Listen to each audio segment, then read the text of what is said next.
Alright, I'm going to see if I can write out a proof of this big bold claim here that the limit of that sequence is that number there. Okay, and we're going to try to prove it using the actual definition of the limit. I won't review that definition here, you can look it up, but what I will do is rephrase our claim here, because if we are going to prove what this means in terms of the definition of the limit, we should really be aware of what exactly does that say. What is the definition? What does that claim? So here it is. It goes this way. For all epsilon greater than 0, and I am using the upside down A for the expression for all, there exists, written here with the backwards E, there exists a capital N in the set of natural numbers such that, the ST there means such that if something's true, then something is true. I will write that with the implication arrow. So such that N being greater than N, N being greater than capital N implies that the AN minus L, the term minus its limit, I'll just write exactly what those expressions are in this case.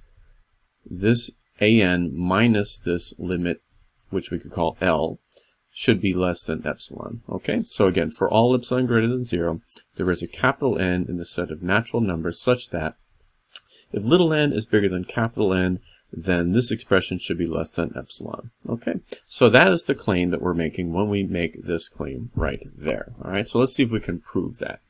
Now, here's the deal with proofs. So you usually don't just write down a proof as if you know how it goes right away from the beginning before you've even tried to prove it.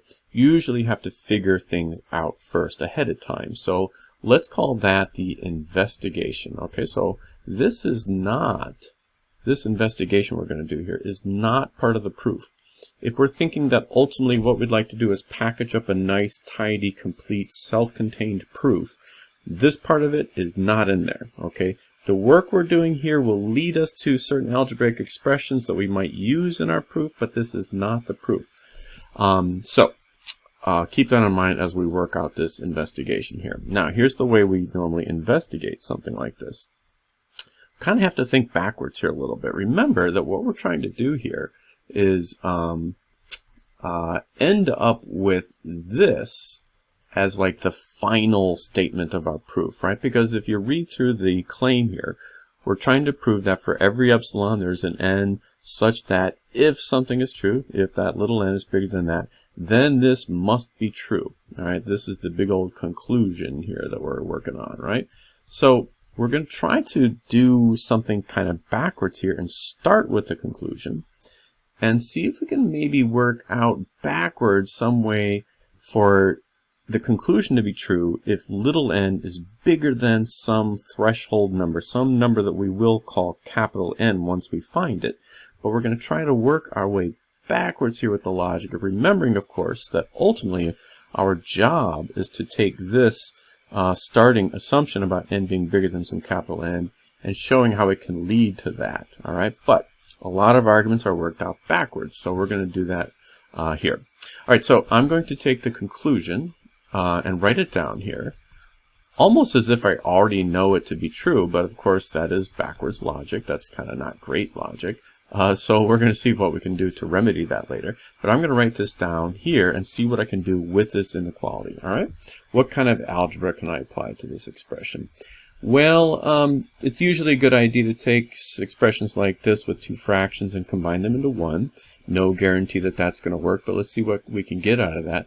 A common denominator seems necessary here. Whoops.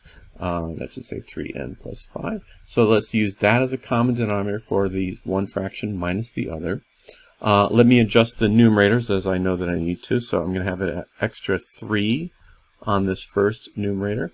That has a 1, so multiply by this 3n plus 5 here. Be super mindful of the fact that you do need parentheses around that. You don't want to mess up that minus sign there. And let's keep that in the absolute value expression. And now I know that the thing written here says exactly the same thing as the thing written there. Those are really equivalent statements, aren't they? Right? So that's not too controversial. Now let's see if I can continue on with the algebra of this. Let's do a couple algebra steps in one go. I can see that 3n plus 3 minus 3n minus 5 is going to yield a negative 2 on the top of that fraction, right? So let's just write that down and move ahead. I'm going to multiply that through there to get 9n plus 15. Let's not forget that those absolute values are there. Don't neglect them. Don't just kind of erase them and move along. They are there, okay? And as a matter of fact, I think those absolute values on this expression turn that into this in the top, right? That minus kind of disappears. Remember, n, of course, is a positive number, so we don't have to worry about that affecting the plus or minus of the expression. So, okay, so we've gotten down to there, and a little bit more algebra on this. Let's see what else I can do here. I'm going to divide by epsilon. Okay, I'm going to move over, you know what, I'm going to move over here to continue this on. Let's go over here.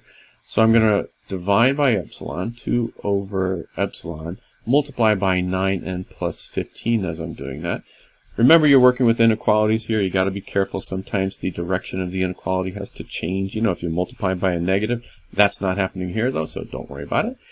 Subtract the 15, divide by 9, and then what's that going to work out to say? It's going to say 2 over epsilon minus 15. Let me do the steps carefully, though. Divide by 9. As I do that, I think I'll turn the inequality around the other way. N greater than, divide by 9, 2 over 9 epsilon here, minus 15 over 9. 15 over 9 can simplify a little bit. Let's do that to be polite. 2 over 9 epsilon minus 15 over 9. Let's see, that makes 5 over 3, right? Okay, there we go. So let me highlight this in red, because that feels sort of kind of like something important, right? I've now gotten it down to saying that little n is bigger than something.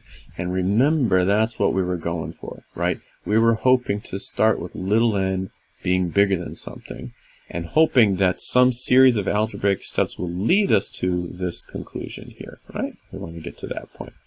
All right, so, well, I think I have it. I think I have right here that the expression written here, right there, is in fact capital N, right? That is the capital N we're looking for.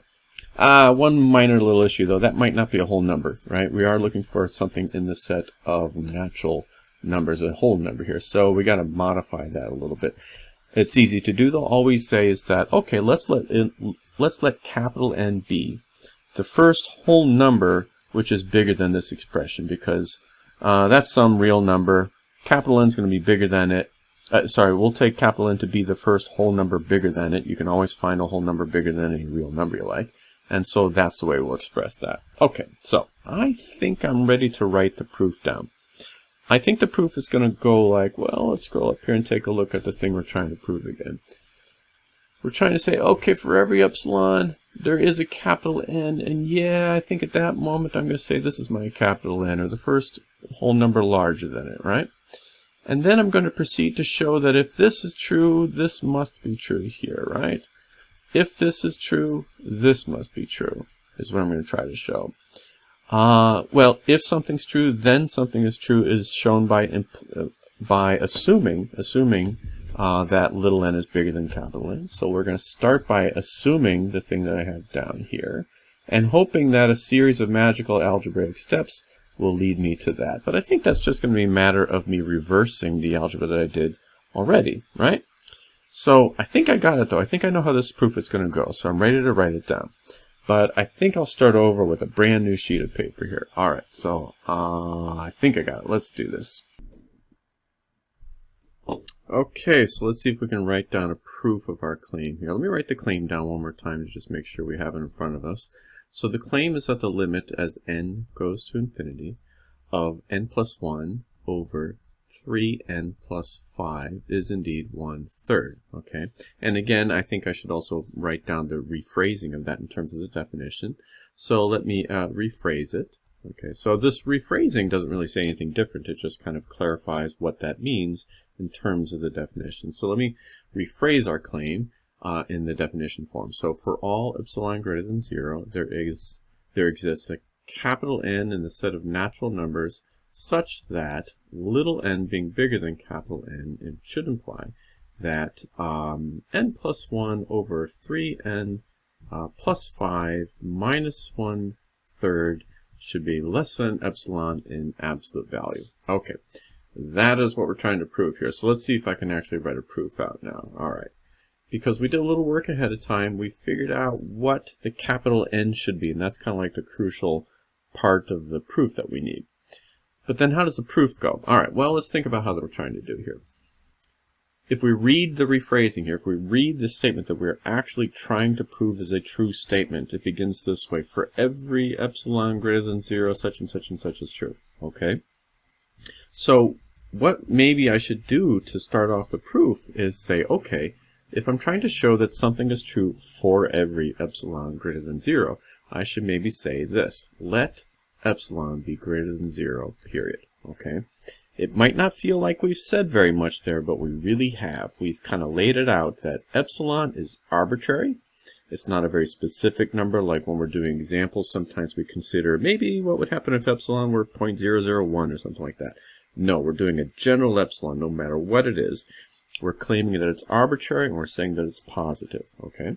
So that first sentence is really crucial for the sake of completeness. We don't want to start talking about an epsilon before we've clarified what it is. Well, we're clarifying that it is arbitrary. It's not anything specific. Okay, so that sentence is crucial. The next sentence is kind of crucial. Well, every sentence hopefully is crucial, but the next sentence is this: let's let capital N be, all right. Now we figured out what it was ahead of time, so let's just say what we think it ought to be here. Now it's a little bit of a mouthful because we do have to say let capital N be the first integer larger than. We do need to say that, the first integer, okay, or maybe I should say natural number. First natural number larger than, greater than, the expression that we worked out ahead of time that we believe it needs to be bigger than. And that was this odd looking expression: 2 over 9 epsilon minus 5/3. A very odd looking expression indeed. Okay? Alright, so let's let n be this. Fine, that's weird, but I can go along with this. I can see where this is leading. Okay. Now we need to show that, well, let's read again the thing we're trying to prove. We're trying to prove that something implies another thing, right? We're trying to show that if this is true, that implies that this is true, right? How does one show that's like a statement A implies statement B? You do that by assuming that A is true and showing that B follows as a logical consequence, okay? So the next thing that we're going to say in our proof is just outright assume that little n is greater than capital N. We're going to hope that this assumption will lead us to the conclusion that we want, that the final inequality here is true, right? All right, see if we can do that. All right, well, let's see. Based on only the things we have said so far in the proof, which is not much, but based on only the things we've said so far in the proof, we can write something down, because if we've assumed that little n is greater than capital N, and we've assumed that capital N is a larger number greater than this, all right, then it does indeed follow that. It follows that. So the ways you could say that, you could say therefore, or this implies, however you want to say that, but it does indeed follow that little n is greater than 2 over 9 epsilon minus 5/3. Okay, now we've gotten to a good spot here, because if you look at the investigation algebra work that we did, that was the last thing we ended with, right? And the first thing that we started with was the inequality that we're shooting for here, right? We're trying to get that. So if we could just turn around the algebra steps that led us from this to this, then I think that we'll be able to have the logical argument that we need here, right? So let's see if we can do that. All right, now the algebra going in the opposite direction is a little bit weird looking and a little bit fussy, but it is true and it works, so it's going to be all right. Okay, I encourage you to actually pause the video at this moment and see if you can actually work out the algebra going backwards. You might want to refer back to the algebra that we did, but see if you can pause it here and complete the proof. Okay, I'm going to wait a moment and I'll resume the proof. Okay, so you must have, maybe you didn't pause at all, or maybe you're back here, maybe you tried it. Let's see if we can finish the proof here. Okay, so here's how it goes. Fine. It follows that little n is greater than that. Let's see if we can work our way back to the inequality that we want to be true. That's going to be weird and fussy, but it'll work. I'm pretty sure we can do this, okay? All right, well, if I've assumed that, let me see what kind of algebra I need to do to work my way backwards. Let's see, I think multiplying by 9 is going to be helpful here. Okay, I'm trying to reverse the steps that I did before. That's why I'm multiplying by 9, because I think the last thing I did was divide by 9. So let me do that. Multiplying 5/3 by 9 does make, let's see, that makes 15, right? Okay, because the 3's will cancel. And let's see, so I'm going to write these arrows down as I go along. Remember that those arrows are actually meaningful. They mean implies, okay? So it's kind of like a shorthand way of me saying that if that's true, then this also must be true. You know, it follows that this must be true. Well, if that's true, then it follows that this must be true, and so on. So I'm going to write this implication arrow down to kind of more quickly write down a logical argument here, okay? So if that's true, then that implies that, well, let's do some more algebra steps. Adding a 15 to both sides is no big deal. I can do that. Let's see, what else can I do here? Everything's positive here, so I can divide by 9n plus 15. I can multiply by epsilon, not worry that the direction of the inequality needs to change. So if I multiply by epsilon and divide by 9n plus 15, I get that. I don't like looking at it that way. I'm going to turn that around the other way. I'm going to put it around this way. So this is now less than epsilon, because I think, you know, the final statement, I do like it to read that way with something being less than epsilon. I'm going to do another thing while I'm here, though, something a little weird. I'm going to say that 2 over 9n plus 15 is the same thing as the absolute value of negative 2 over that, right? Now that's weird, but it's true, right? It's definitely true that 2 over 9n plus 15 is exactly the same thing as the absolute value of negative 2 over 9n plus 15. Now, why am I saying that, though? That seems like a weird thing to say all of a sudden. Well, it's because I'm reading the algebra that I did before backwards, and this was the previous step, right? So as long as it makes logical sense, you can proceed on. We'd want to make sure that every algebraic step I make here actually can be justified, and that one certainly can. The two inequalities that I have written down now are equivalent, so they're perfectly fine to say that one implies the other. Let's continue on. Now here's the big step. Here's the big weird step. Negative 2 over 9n plus 15 is the same as a different expression, and I'm just going to actually write it in here. I suppose that we could take a little bit more time to kind of flesh out why this is true, but hopefully, despite the fact that it looks weird, it looks sudden, it's a little bit jolting, I can agree that it's actually true, though, because if I just read through the expression 3 times n plus 1 minus 3n plus 5, I'll work it all out, or take a minute to stare and say, oh, that's the same thing as negative 2 because of how everything cancels out. So even though that's kind of like weird and maybe jolting, and I didn't understand why this was written down, I can at least agree that it is true. It does follow from the last thing I said, right? And so I think I still have a good logical progression of ideas here, right? And so this statement is true based on the previous one. Okay, just a little bit of algebra here, nothing to worry about, it's just algebra. And why did I write that down? That seems like an awfully weird way of writing the expression negative 2 for that numerator. But there's a point to be made here, and I know where I'm going with this because I worked it out ahead of time. I know that that is something I'm going to break up into two individual pieces. One, we're going to put 3 times n plus 1 over 9n plus 15. And the other, we're going to write 3n plus 5 over 9n plus 15, keeping the absolute values, of course, and maintaining that that is less than epsilon. That does follow, right? This is just algebra. A little bit of algebra working out here. I can cancel the 3 with the top and the bottom, so let's do that carefully. I'm going to do that like that. And over here, 3n plus 5, and this is 3 times 3n plus 5 here. This is just the number 1/3 here, right? So I'll just kind of copy it down like that, all right? So a little bit of scratch work here. So it is implied that from the previous step that n plus 1 over 3n plus 5 minus 1/3 is therefore less than epsilon. Okay.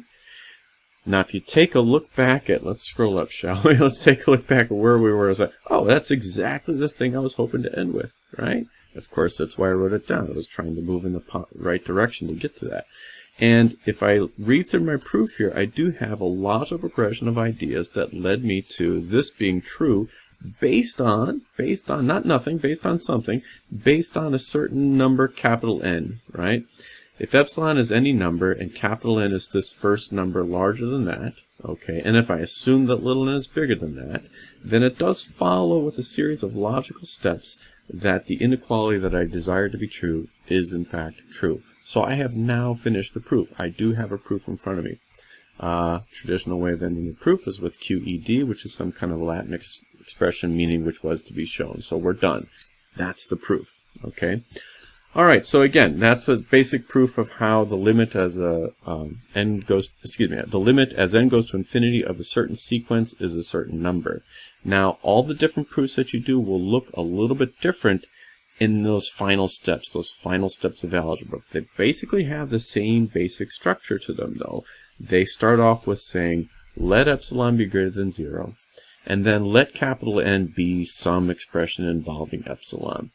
And the next thing you need to do is that if you can assume that little n is greater than capital N, it should be a logical conclusion that the an, the sequence number, minus the limit L, should be less than epsilon in absolute value.